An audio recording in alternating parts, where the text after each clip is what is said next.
Hola chicos, sean bienvenidos nuevamente a mi canal. En el video de hoy les voy a mostrar paso a paso cómo vaciar correctamente la papelera de reciclaje en un celular Motorola G35. Pero antes les quiero dejar la invitación para que activen la campanita, se suscriban o también se hagan miembros del canal. Pues bien chicos, comencemos. Bueno chicos, el proceso es bastante sencillo. Solamente se tienen que dirigir acá a la tuerquita que sale acá de icono que dice ajustes, bajamos un poco y presionamos la opción que dice papelera. La seleccionamos y acá estarán todos los archivos que nosotros hayamos eliminado. Los podemos seleccionar de a uno para poder eliminarlos, o también se nos da la opción de los últimos 30 días o todos los archivos.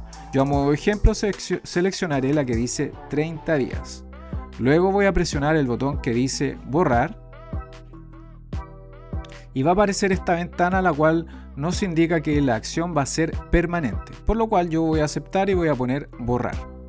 Y de esta forma vas a poder vaciar toda la papelera de tu celular. Como ven, el proceso es bastante sencillo. Espero que el video les haya ayudado y como siempre les dejo la invitación para que se suscriban. Nos vemos en un próximo video. Chao, chao.